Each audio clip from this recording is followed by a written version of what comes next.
Let me ask you a question. How many of you are waiting for the perfect moment to start? Waiting for the economy to align, for the stars to shine, or for fear to finally leave you alone? Here's the truth. The perfect time is a myth, a convenient story we tell ourselves to stay comfortable. Life does not wait, and neither does opportunity. It arrives quietly, often disguised as work, discipline, or a decision that scares you. I've learned that the clock is impartial. It doesn't reward the hesitant. Time flows, and what you do with it, that's where your life is made. Every day you wait, you pay a price in lost potential, missed growth, and opportunities that someone else seized while you lingered. The question isn't when will it be right? The question is, will you act right now? Consistency is the bridge between dreams and reality. One small effort today compounds into a lifetime of results. Learning every day is the engine, wisdom is the fuel. And I'll tell you something else, action, guided by principle, always outruns luck.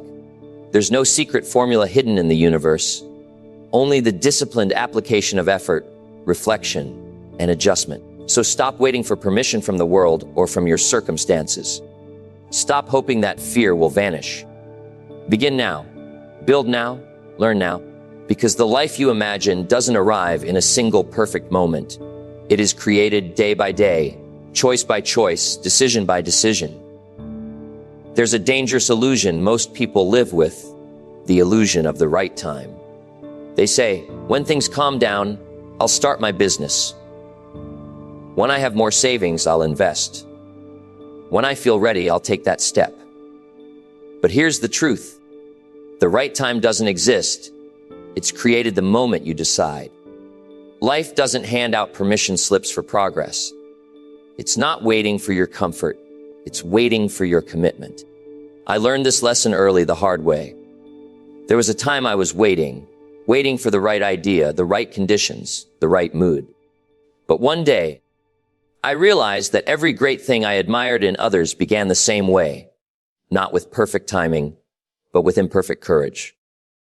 Success doesn't come to those who wait for signals. It comes to those who move in faith. You see, waiting has a cost.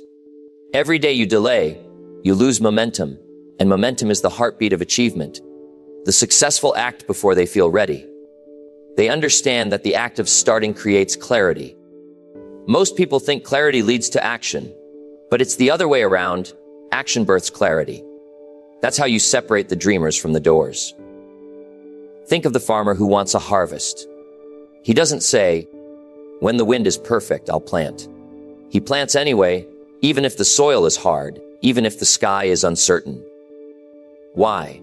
Because he knows that waiting for perfection will starve his season. Your life works the same way. You've got to plant your effort today. The field of life rewards those who sow in faith. The habit of waiting is a subtle thief. It convinces you that delay is safety, when in fact delay is decay. The comfort zone, my friends, is not a resting place. It's a silent graveyard of potential. Every minute you hesitate is a minute your dream fades. The wealthy, the wise, the achievers, they understand that the first step may be small, but it changes everything. One small decision, one completed task, one act of faith. That's the spark that begins transformation. Start with what you have, right where you are. Don't despise small beginnings. I began with pennies, ideas scribbled on scraps of paper, and a heart full of uncertainty. But I began. And that's what matters. Because the person who starts, even imperfectly, is already ahead of the person waiting for someday. So begin today, finish one small, unfinished task that's been lingering. Mark a date, not a dream. Say to yourself, this is the day I start. You'll find that the world doesn't reward hesitation. It rewards movement. The right time isn't found on a calendar. It's found in your decision. Once you make that choice, the universe rearranges itself to meet you halfway. So don't wait for the right moment. Make this moment right. That's when life begins to change when you do. People love to talk about luck. They say, he got lucky, or she was at the right place at the right time. But if you look closely at the people who seem lucky, you'll find something far less glamorous: consistency. It's not magic, it's math. It's not coincidence, it's cause and effect. See, luck may open a door, but only consistency keeps it open. I've met people with great potential who never reached it, not because they lacked talent, but because they lacked persistence. They were waiting for lightning to strike instead of learning how to build a fire every day. Success, in its truest form, is the result of simple disciplines practiced daily. It's not about doing something extraordinary once. It's about doing something ordinary again and again with excellence. The truth is, consistency is what luck promises but never delivers. You see, luck is for gamblers. Consistency is for growers. The person who reads 10 pages a day will outperform the one who reads an entire book once and quits. The one who saves a little every month will surpass the one who invests big once and stops. Because consistency, my friends, compounds. It multiplies quietly, invisibly, until one day it becomes undeniable. I remember when I was building my business, it wasn't the big events that changed my life. It was the small, repeated disciplines. Reading every morning, writing my goals, making one more phone call, showing up to one more meeting, even when I didn't feel like it. Emotion fades, enthusiasm fades, but discipline stays. Most people quit because they only work when they feel like it. But feelings are fickle. Consistency, on the other hand, is loyal. It doesn't need applause. It doesn't need motivation. It just shows up, rain or shine. There's a law in nature: momentum favors motion. The person who keeps moving, even slowly, builds power that the idle can never understand. You don't need to sprint. You just need to keep walking. Because the moment you stop, it takes twice the effort to start again. That's why the secret to success isn't speed, it's steadiness. The wealthy don't do different things. They just do the right things longer than most. So set a non-negotiable daily goal, something small enough to do, but significant enough to grow. Track your habits, because what gets measured improves. When you complete that task, celebrate it, not for its size, but for its consistency. Because repetition is the sculptor of greatness. Excellence hides inside routine. It's born from the things no one sees, done when no one's watching. You don't need to rely on luck when you've mastered consistency. Luck fades, trends fade, but your habits, they build empires. Remember, this success doesn't visit. It moves in with those who keep the door open every day. Keep showing up, even when it's boring, even when it's hard. Because the day you stop looking for luck and start practicing consistency, that's the day life stops happening to you and starts happening for you. There's a saying that has guided me for most of my life. If you stop learning today, you stop earning tomorrow. You see, the mind is a muscle, and like any muscle, it must be worked or it withers. The tragedy is, most people stop learning the moment they leave school. They think education ends with a diploma, when in truth, that's only the beginning. Formal education may make you a living, and that's fine, but self-education, my friends, that's what makes you a fortune. You can lose your job, your business, even your possessions, but if you've cultivated your mind, you can rebuild it all. Knowledge is the only wealth that can't be stolen. The great minds of history, those who built empires, inventions, and ideas that outlived them, they all shared one thing in common. They were students long after they became teachers. The moment you stop being curious, you begin to decay. The mind doesn't freeze in one place. It's either growing or declining. And decline is subtle. It doesn't announce itself with a crash, but with quiet complacency. I remember when I was just starting out, I didn't have much, but I had hunger. I'd spend hours reading philosophy, sales, human behavior, anything that could stretch my thinking. I turned my car into a mobile classroom. Every drive was an education, every quiet moment an investment. I couldn't afford a university degree at that time, but I could afford a library card. And let me tell you, that little piece of plastic changed my destiny more than any paycheck ever did. Because it gave me access to minds greater than mine, mentors who lived centuries before me. If you want to build wealth, start by building your wisdom. Read 30 minutes a day in your field. Take notes, reflect, apply. Don't just consume information, digest it. There's a big difference between reading and learning. Reading fills your head, learning changes your behavior. Every week, review your progress. What did you learn? What did you apply? And what needs improvement? Success is simply learning, applied consistently over time. And let me warn you, don't confuse information with wisdom.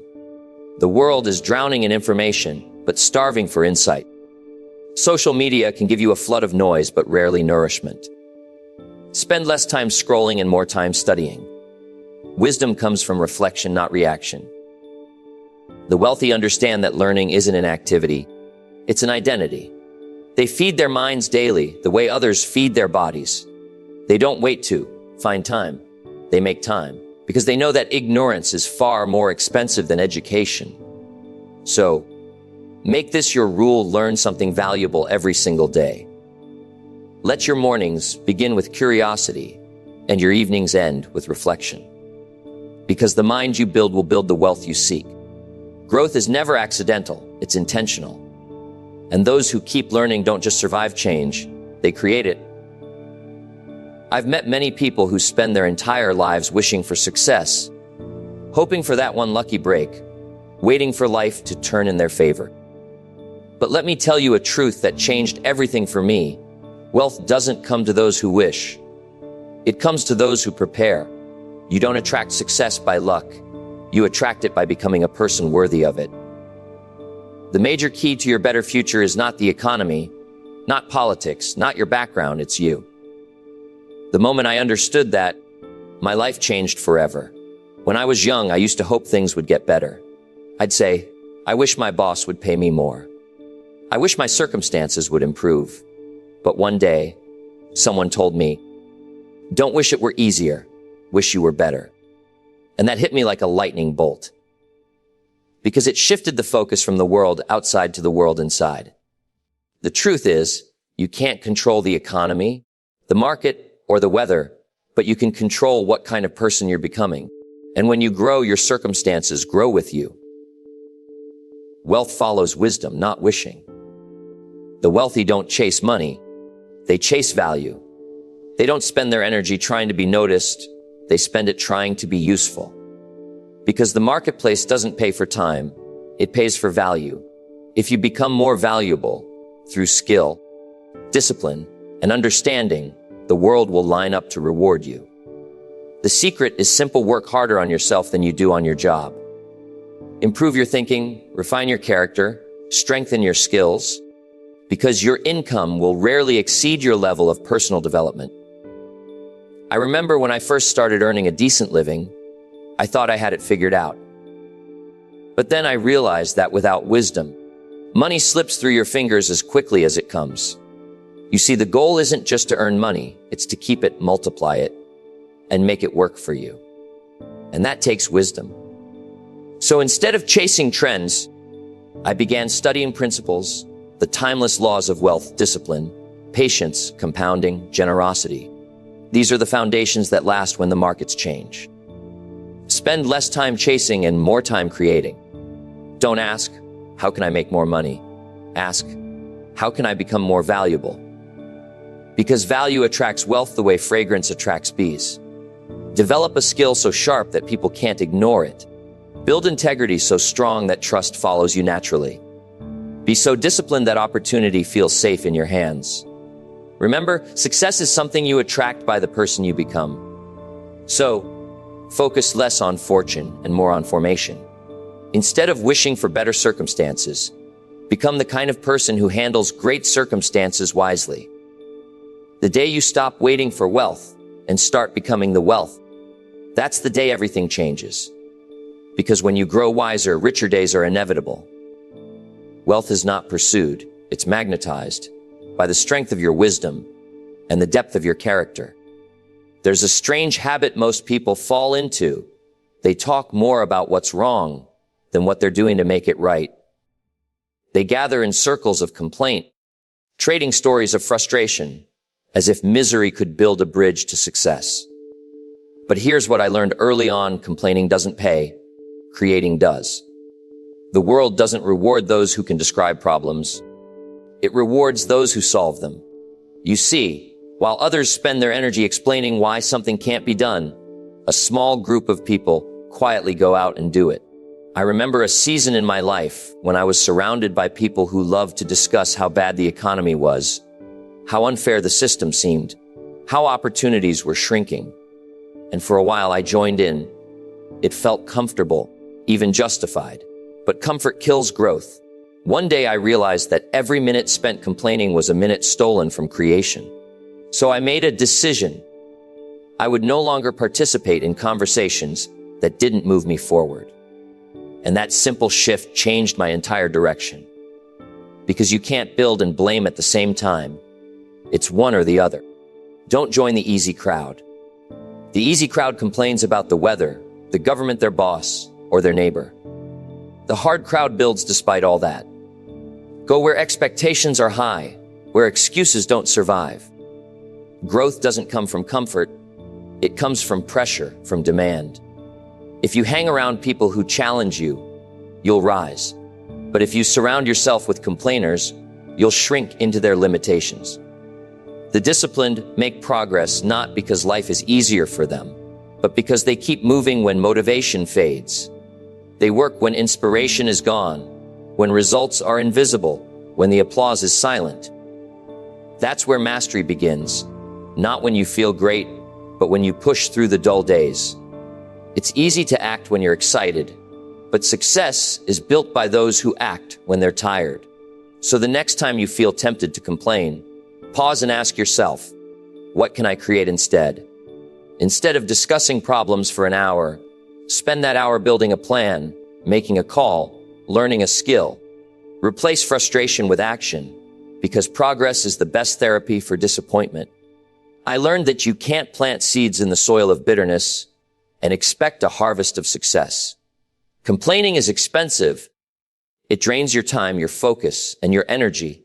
But creation, even small creation, compounds. Build one brick a day, and soon you'll have a foundation. Build while others talk, and soon they'll talk about what you've built. The truth is, the world doesn't owe you ease, but it offers endless opportunity to those who produce. Don't wish for lighter burdens. Build stronger shoulders. Don't pray for easy paths.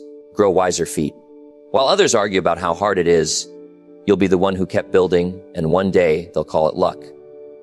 But you'll know it was consistency, courage, and the decision to create instead of complain. Time is the one currency that no one can earn back once it's spent. You can lose money and make it again, lose strength and rebuild it, lose opportunities and create new ones. But time, once gone, is gone forever. That's why those who become truly successful don't just work hard, they work wisely. They manage time like millionaires, because time is the foundation of all wealth. You don't have to be rich to manage your time like one, but you'll never become rich if you don't.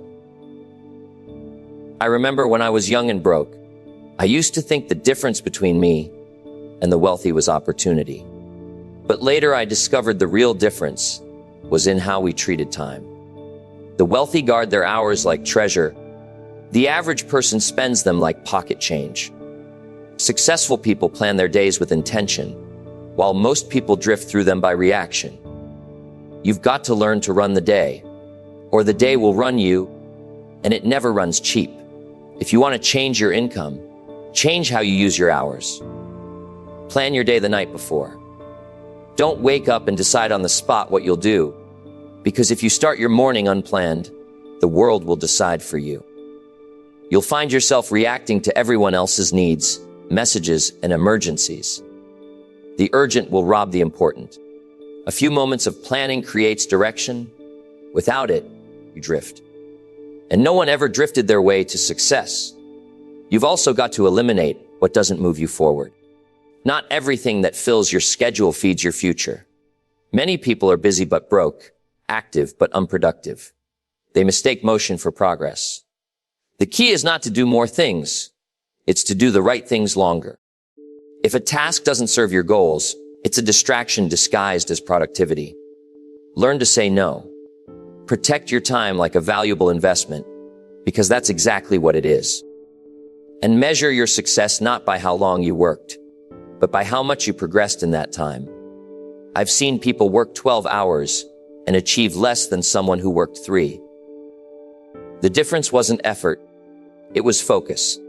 When you learn to give full attention to one thing at a time, you multiply your output without adding stress. Wealthy people understand leverage, and the first leverage is time. Think of every hour as a seed. If you plant it in learning, in building, in connecting with people of vision, it will yield a harvest.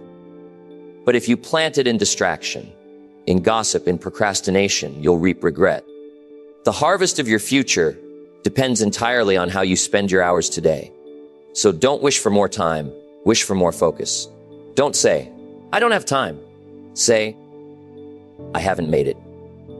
Because time management is not about clocks or calendars. It's about priorities. Decide what matters and then give it everything. Every moment well used builds your freedom. Every moment wasted builds your frustration. The secret isn't more time, it's more value in the time you already have. Success is not something that shows up one morning, knocks on your door, and says, congratulations, I've been looking for you.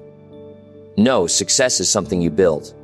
It's the result of deliberate choices, persistent habits, and years of quiet effort that no one sees. Most people are out there searching for success like it's a hidden treasure buried somewhere in the world. But success isn't found, it's forged. It's built brick by brick, decision by decision, until one day you look around and realize you didn't stumble into success, you became it. When I was younger, I used to believe that successful people were just lucky. Maybe they had better circumstances, better timing, better connections. But I learned quickly that luck favors the disciplined. The people we call lucky are often just those who stayed faithful to their habits long enough for opportunity to notice them. Luck might open the door once in a while, but it's discipline that keeps it open. You see, you don't need to be extraordinary to begin. You just need to begin. And then you need to stay. Most people start. Very few stay. They start a goal, they start a project, they start a dream, but they don't last long enough to let the harvest come in.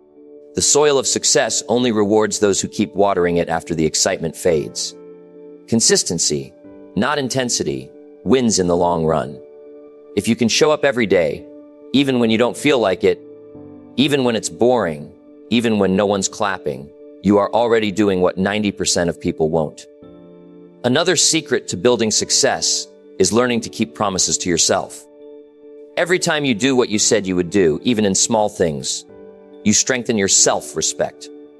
And that self-respect becomes confidence. Confidence isn't a gift, it's a result of discipline kept over time. Every promise you break weakens your trust in yourself, but every promise you keep compounds that trust. And one day, that trust becomes unstoppable confidence, the kind that creates leaders, entrepreneurs, and visionaries. But remember, success takes time. Growth is slow, painfully slow at times. There will be seasons where nothing seems to happen, where your effort feels invisible. But that's how wisdom grows quietly beneath the surface. The farmer doesn't dig up the seed to check if it's growing. He trusts the process. You must do the same. Keep watering your habits, keep feeding your mind, keep showing up.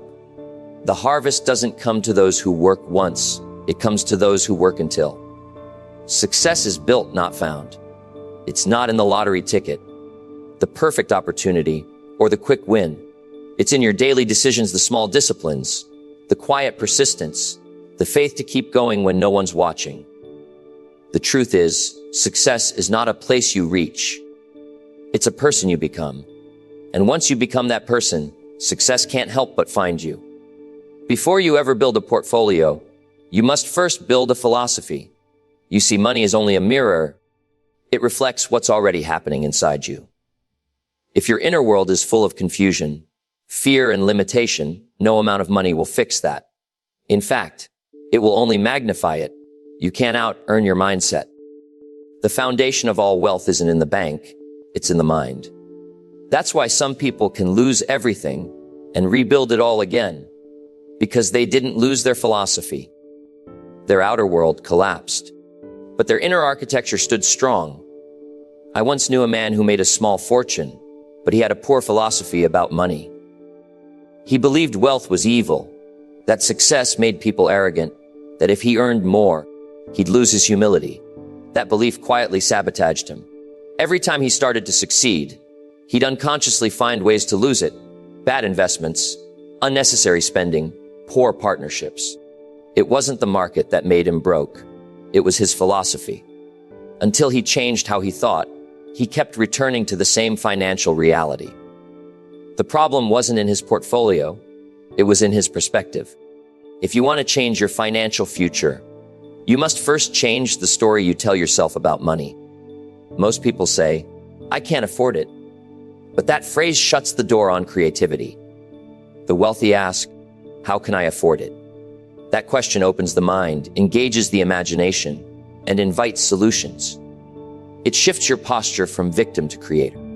The difference between those who build wealth and those who only wish for it lies in the quality of their questions.